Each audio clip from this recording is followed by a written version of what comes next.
Assalamualaikum everyone. Today we will discuss section 7.1.3 which is what is design thinking.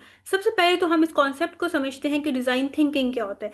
Design thinking is a modern creative approach to problem solving that focuses on understanding people's need and designing solution around them.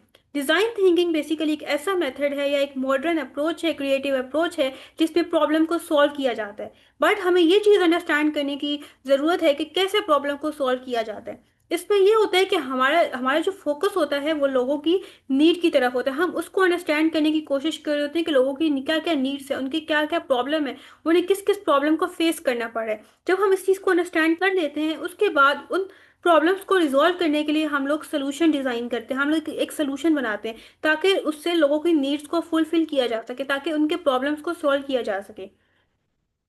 It is widely used by leading global companies such as Apple, Google and Samsung. अब ये कुछ global companies हैं जैसे Apple है, Google है, Samsung है, वो इस मेथड को, इस अप्रोच को यूज करती हैं. And is taught at top universities include Stanford, Harvard and imperial college London. अब ये कुछ यूनिवर्सिटीज हैं जिसमें इस कॉन्सेप्ट को, इस मेथड को पढ़ाया जाता है. In Pakistan, institutions like IBA, Karachi, NUST, NED, COMSET and Park Austria Fachhochschule have also adopted his approach. Okay, अब इसके बाद ये भी यहाँ पे मेंशन किया गया है कि पाकिस्तान में ऐसी कौन कौन सी यूनिवर्सिटीज़ हैं जहाँ पे इस अप्रोच को यूज़ किया जाता है, इस अप्रोच को अडॉप्ट किया जाता है और इस अप्रोच को पढ़ाया जाता है. ओके, अब हम लोग डिज़ाइन थिंकिंग को डिटेल में पढ़ते हैं. Design thinking is iterative and non linear. ठीक है, आइटरेटिव और नॉन लीनियर अप्रोच है. आइटरेटिव का क्या मतलब है? बेसिकली डिजाइन थिंकिंग के अंदर 5 स्टेप्स को मेंशन किया गया है, 5 स्टेप्स को एक्सप्लेन किया गया है. अभी जो 5 स्टेप्स हैं, इसको इस आइटरेटिव का मतलब क्या होगा कि देखें, पहले एक स्टेप आता है, फिर दूसरा, फिर तीसरा, फिर यहाँ पे fourth one and fifth one. पहले हम लोग इस स्टेप के ऊपर जाएंगे, इसको हम लोग पहले सॉल्व करेंगे. फिर उसके बाद हम लोग, जब ये कंप्लीट हो जाएगा, फिर नेक्स्ट हम लोग स्टेप की तरफ आएंगे. जब ये कंप्लीट होगा फिर हम लोग नेक्स्ट स्टेप की तरफ आएंगे. फिर हम लोग फोर्थ फिफ्थ, जब हम लोग फिफ्थ अप्रोच की तरफ, फिफ्थ स्टेप की तरफ आएंगे, तो उसके बाद अगर हमें लगेगा कि जो हम लोगों ने सोल्यूशन डिजाइन किया है, जो सोल्यूशन बनाया है अपने प्रॉब्लम का, वो ठीक नहीं है, तो हम लोग क्या करेंगे, इसको रिपीट करेंगे. दोबारा से हम वन पर जाएंगे, फिर दोबारा से हम लोग रिपीट करते जाएंगे और फिर हम लोग 5 स्टेप तक आएंगे. जहां पे हमें लगेगा कि ये जो स्टेप है ये ठीक तरीके से हम लोगों ने परफॉर्म नहीं किया है, यहाँ पे सही तरीके से सोल्यूशन हमारा नहीं आ रहा, तो उस स्टेप को हम लोग रिपीट कर सकते हैं. ये आइटरेटिव है कि हम बार बार जो है वो इसको सॉल्व करें. नेक्स्ट आते हैं नॉन लीनियर. नॉन लीनियर का मतलब ये है कि जरूरी नहीं है कि पहले हम वन को सॉल्व करेंगे, फिर टू, फिर थ्री, फिर फोर, फिर फाइव. ऐसा हो सकता है कि पहले हम वन को सॉल्व करें, फिर टू, फिर थ्री को. जब हम लोग थ्री पे आए हैं तो हमें लग रहा है कि नहीं, हमारा रिजल्ट ठीक नहीं आ रहा, तो हम लोग दोबारा से वन पे या दोबारा से हम लोग टू पे जा सकते हैं. ये इसका मतलब है. ऐसा नहीं हो सकता कि हम लोग वन से डायरेक्ट फाइव पे जंप करें. हमें अगर फॉर एग्जांपल हम लोग फोर स्टेप पे आ गए, हमें वापस पीछे जाना है वन पे, तो फिर हम लोग वन करेंगे, फिर टू, फिर थ्री, फिर फोर, फिर फाइव, ऐसे सीक्वेंस मेंटेन करेंगे. ये नहीं हो सकता कि वन करें फिर हम लोग थ्री पे आ जाए. लेकिन ऐसा पॉसिबल है कि फॉर एग्जांपल हम थ्री पे आ गए और हमें लग रहा है कि हम लोग ठीक तरीके से अपने सोल्यूशन को डिजाइन नहीं करे, तो फिर हम दोबारा से टू पे या पीछे हम लोग मूव कर सकते हैं. विच मीन्स द, अब यहाँ पे भी लिखा भी हुआ है कि इसका मतलब क्या आइटरेटिव और नॉन लीनियर का. Which means the steps to not always follow a fixed order. जरूरी नहीं कि जो यहाँ पे स्टेप मेंशन किए गए हैं इनको फिक्स्ड ऑर्डर में हमें फॉलो करना है. डिजाइनर्स कैन रिपीट स्टेजेस, कि जो डिजाइनर्स होते हैं, जो सोल्यूशन को बना रहे होते हैं, सोल्यूशन को क्रिएट कर रहे होते हैं, वो रिपीट कर सकते हैं स्टेजेस को, जिसका मतलब है आइटरेटिव. और रिटर्न टू अर्लियर वन, और पिछली वाली स्टेज पे भी जा सकते हैं. ठीक है, वापस मूव बैक कर सकते हैं at any time to improve their solution. किसी भी टाइम, फॉर एग्जांपल वो फोर पे आ गए तो फिर हम वो पीछे से टू पे जा सकते हैं या वन पे जा सकते हैं, किसी भी टाइम जा सकते हैं, ताकि वो अपने सोल्यूशन को बेटर वे में डिजाइन कर सकें, अपने सोल्यूशन को इम्प्रूव कर सकें. अब जैसे आप यहाँ पे देख सकते हैं कि यहाँ पे इन्होंने एक इमेज भी शो की है कि जो फर्स्ट स्टेप होता है वो एम्पैथाइज का होता है. देन हम लोग सेकंड वाले पे आते हैं जो कि डिफाइन स्टेप है. फिर हम लोग थर्ड वाले पे आएंगे जो कि आइडिएट है. फिर फोर्थ है प्रोटोटाइप और फिफ्थ है टेस्ट. इस इन सब स्टेजेस में हम लोग क्या क्या काम करते हैं, इनको भी हम लोग डिटेल में देखते हैं. ओके जी, नेक्स्ट हमारे पास आता है phases of design thinking. Total जो है वो 5 स्टेजेस हैं. वन बाय वन हम लोग सबको देखते हैं विद एग्जांपल, हम इसको अंडरस्टैंड करने की कोशिश करेंगे. एम्पैथाइज क्या है? Understanding the user by observing listening and interviewing them to learn about their needs, problem and experiences। इसका क्या मतलब है कि हम लोग फर्स्ट स्टेप में क्या कर रहे होते हैं कि सबसे पहले हम लोग लोगों से, जो यूजर्स हैं जिन्होंने हमारे सोल्यूशन को यूज करना है, हमारे आइडिया को यूज करना है, या जो हम लोग प्रोडक्ट बना रहे हैं उनके प्रॉब्लम को सॉल्व करने के लिए उसको यूज करना है, तो हम लोग उनको ऑब्जर्व करेंगे, उनसे हम लोग सुनेंगे, उनके प्रॉब्लम्स को अंडरस्टैंड करने की कोशिश करेंगे, हम उनसे इंटरव्यू करेंगे, उनसे क्वेश्चन पूछेंगे कि आपके क्या क्या प्रॉब्लम्स हैं, आप किस चीज़ की ज़रूरत है, ताकि हम लोग उसके अकॉर्डिंग आपका सोल्यूशन डिजाइन कर सके, ताकि हम उसके अकॉर्डिंग वो प्रोडक्ट लेके आ सके। जैसे फॉर एग्जाम्पल जो स्टूडेंट्स हैं उनके पास बॉटल्स नहीं है, या ऐसी बॉटल्स हैं जो अच्छे तरीके से काम नहीं करते, जैसे उसमें से पानी लीक हो रहा है या पानी गर्म हो जाता है, तो हम लोग स्टूडेंट से बात करेंगे, उनके प्रॉब्लम सुनेंगे। उन्होंने फॉर एग्जांपल हमें ये कह दिया, प्रॉब्लम उन्होंने हमें बता दिया कि जैसे आप ये कह सकते हो कि एक टीम गई है स्कूल में, और उन्होंने स्टूडेंट से बात की और स्टूडेंट को ऑब्जर्व किया है स्कूल टाइमिंग्स में, और उन्होंने ये चीज़ फाइंड आउट की है कि जो बॉटल्स होती हैं स्टूडेंट के पास वो बहुत ज़्यादा हैवी होती हैं, उसके बाद जो उनके अंदर पानी होता है वो बहुत जल्दी गर्म हो जाता है, और जो बॉटल्स हैं वो लीक हो जाती हैं बैग के अंदर। तो ये चीज हमें कैसे पता चली, या जो हमारी टीम वहां पे गई थी उन्होंने उनको ऑब्जर्व किया, उनसे क्वेश्चन आंसर किए, उसके बाद उनकी नीड्स को अंडरस्टैंड किया, उनकी प्रॉब्लम्स को देखा उनके एक्सपीरियंसेस वगैरह के थ्रू, और उसके बाद उन्हें ये चीज समझ आई कि अच्छा ये जो बॉटल्स इनके पास हैं ये ठीक नहीं है। अब एम्पैथाइज में क्या होता है, हम लोगों ने पहले प्रॉब्लम को अंडरस्टैंड करना होता है। यहाँ पे हम लोगों ने प्रॉब्लम देख लिया, ठीक है कि स्टूडेंट के साथ यह प्रॉब्लम है, फिर हम लोग नेक्स्ट स्टेज पे जाएंगे, विच इज डिफाइन। डिफाइन में क्या होता है, clearly identifying and stating the problem based on the insight gather during the empathise stage. अब यहाँ पे जब हमें पता चल जाता है एम्पैथाइज स्टेज के अंदर कि ये प्रॉब्लम है, अब इस प्रॉब्लम को हम लोग रिटन फॉर्म में प्रॉपर डिफाइन करते हैं, ताकि हमें खुद भी क्लियर हो जाए कि हम लोग किस प्रॉब्लम को सॉल्व करने जा रहे हैं। राइट, अब देखिए जैसे आप ये कह सकते हो कि एम्पैथाइज स्टेज में हमने देख लिया कि प्रॉब्लम क्या थी, डिफाइन स्टेज पे हम प्रॉब्लम स्टेटमेंट हम लोग लिखेंगे प्रॉपरली।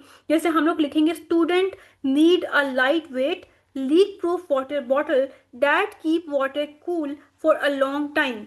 राइट, कि जो स्टूडेंट हैं उनको लाइट वेट वाटर बॉटल की ज़रूरत है, ऐसी बॉटल हो जो लीक प्रूफ हो, और उसके बाद उसके अंदर जो पानी है वो लॉन्ग टाइम के लिए गर्म रहे। ये हम लोगों ने डिफाइन कर दिया कि ये हमारा प्रॉब्लम है। इस यहाँ इस स्टेज पे आके हमें क्लियरली पता चल जाता है खुद भी कि हम लोग किस प्रॉब्लम को सॉल्व करने जा रहे हैं। फिर नेक्स्ट स्टेज आती है आइडिएट। आइडिएट में क्या होता है, generating a wide range of creative ideas and possible solution through brainstorming and discussion। brainstorming के थ्रू और डिस्कशन के थ्रू बेसिकली हम लोग अपने प्रॉब्लम को सॉल्व करने के लिए डिफरेंट आइडियाज क्रिएट कर रहे होते हैं, उसके लिए पॉसिबल सोल्यूशंस फाइंड आउट कर रहे होते हैं। ब्रेनस्टॉर्मिंग का मतलब ये होता है कि फॉर एग्जांपल 4 to 5 लोग आपस में बैठे हैं, वो किसी भी प्रॉब्लम को डिस्कस कर रहे हैं, जितने भी लोग वहाँ बैठे हैं सब अपना अपना आइडिया दे रहे हैं कि अच्छा इस तरह से हम लोग इस प्रॉब्लम को सॉल्व कर सकते हैं, इस तरह से प्रॉब्लम को सॉल्व कर सकते हैं, और फिर देखा जाता है कि किसका सबसे अच्छा आइडिया है, तो फिर उसको आगे जाके इम्प्लीमेंट किया जाता है। अब जैसे इसकी एग्जाम्पल है आइडिएट की, कि अब यहाँ पे डिफरेंट लोगों ने जो है वो अपने अपने आइडियाज़ दिए कि लाइट वेट प्लास्टिक या स्टील बॉटल होनी चाहिए। अगर प्लास्टिक की होगी तो ऑब्वियसली उसका लाइट वेट होगा। फिर उसके अंदर इंसुलेशन मटेरियल को यूज़ करना चाहिए ताकि जो पानी है वो ठंडा रहे। फिर उसके बाद एक सिक्योर लीक प्रूफ कैप होना चाहिए जिससे पानी गिरे नहीं, ठीक है। या फिर आप इसके अंदर एक और भी आइडिया आ सकता है कि जो बॉटल है उसके साथ स्ट्रैप होनी चाहिए ताकि उसको ईजिली कैरी किया जा सके, ठीक है। अब उसके बाद यहाँ पे हम लोगों ने अपने आइडियाज दे दिए। उसके बाद प्रोटोटाइप में क्या होगा कि जो आइडिएट में डिफरेंट हम लोगों ने आइडियाज दिए थे, सोल्यूशंस दिए थे, तो उसमें से जो बेस्ट सोल्यूशन है उसको हम लोगों ने इम्प्लीमेंट करना है। तो प्रोटोटाइप में क्या होता है, creating simple and low cost model और version of the selected idea. जो हम लोगों ने आइडिएट के अंदर जो आइडिया सेलेक्ट किया था उस आइडिया को हमने प्रैक्टिकली इम्प्लीमेंट करना होता है। उसमें हम ऐसे करेंगे कि एक बॉटल बना देंगे, और एक बॉटल जब हम लोग बना देंगे उसके बाद हम लोग ये फाइंड आउट करेंगे कि वो कैसे काम कर रही है। फिर नेक्स्ट स्टेप आता है, अब जैसे इसका एग्जांपल भी हम लोग देख लेते हैं कि प्रोटोटाइप में हम लोग क्या करेंगे, बेसिक मटेरियल यूज़ कर लेंगे, एक सैंपल यूज़ कर लेंगे इंसुलेशन का ताकि पानी ठंडा रहे, और एक हम लोग जो है वो कैप डिज़ाइन को टेस्ट कर लेंगे क्या इसमें से पानी लीक हो रहा है या नहीं हो रहा। फिर जब एक मॉडल हम लोगों ने बना लिया, फिर हम लोग उसको टेस्ट करेंगे। Trying the prototype with real user to collect feedback and make improvement. यहाँ पे क्या होता है कि जो स्टूडेंट्स होते हैं वो प्रोटोटाइप को यूज़ कर रहे होते हैं, वो उस मॉडल को यूज़ कर रहे होते हैं। जैसे एक बॉटल बना दी है, अब स्टूडेंट उसको यूज़ करेंगे स्कूल आवर्स में। उसके बाद वो अपना फीडबैक देंगे कि अब वो बताएंगे कि बॉटल ठीक है, अब लाइट है, उसका लाइट वेट है, वो हल्की है, उसमें से पानी भी लीक नहीं हो रहा, और जो उसके अंदर पानी है वो ठंडा है। ठीक है, ठंडा रहता है काफ़ी देर तक। तो उन्होंने ये इम्प्रूवमेंट, ये जो है उन्होंने फीडबैक दी है। अगर उन्होंने कुछ ऐसा फीडबैक दे दिया जिससे उन्होंने कहा कि फॉर एग्जांपल कि जो हम बॉटल यूज़ कर रहे हैं उसका लाइट वेट नहीं है, तो अब जैसे उस उनकी तरफ से एक तरह से कंप्लेन आ गई कि नेगेटिव फीडबैक आ गया, तो फिर जो हम लोगों ने बॉटल बनाई है फिर उसको इम्प्रूव किया जाएगा। राइट, तो अब हमें हम लोगों ने इससे क्या चीज लर्न की है। बेसिकली जो डिजाइन थिंकिंग है वो शो कर रहा होता है कि हम लोग, या आप ये कह सकते हो हेल्प कर रहा होता है कि हम लोग रियल लाइफ प्रॉब्लम को कैसे सॉल्व कर सकते हैं स्टेप बाय स्टेप। ठीक है, और जो हमारा फोकस है वो किसकी तरफ होना चाहिए, वो यूजर की नीड की तरफ होना चाहिए कि यूजर की नीड क्या है या उनकी क्या प्रॉब्लम है, हमें किन प्रॉब्लम्स को सॉल्व करना है। अब नेक्स्ट आता है की features of design thinking. Design thinking क्या क्या फीचर्स हैं। फर्स्ट वन है ह्यूमन सेंटर्ड अप्रोच। अब जो डिजाइन थिंकिंग होता है उसका फोकस किसकी तरफ होता है, जो रियल यूजर है उसके नीड की तरफ, उसके एक्सपीरियंस की तरफ, उसके प्रॉब्लम्स की तरफ। ह्यूमन सेंटर्ड क्यों कह रहे हैं, क्योंकि यहाँ पे जो फोकस होता है वो ह्यूमन की तरफ होता है, ह्यूमन के प्रॉब्लम्स की तरफ, उसकी नीड की तरफ होता है। ठीक है, अब जैसे सोल्यूशंस जो हैं वो लोगों के लिए क्रिएट किए जा रहे हैं। ठीक है, जस्ट ये नहीं कि हम लोगों ने प्रॉफिट अर्न करना है या हम लोग कोई टेक्नोलॉजी बना रहे हैं, बल्कि जो हमारा मेन मकसद होता है वो क्या होता है, ताकि लोगों को उनकी प्रॉब्लम्स को सॉल्व किया जा सके।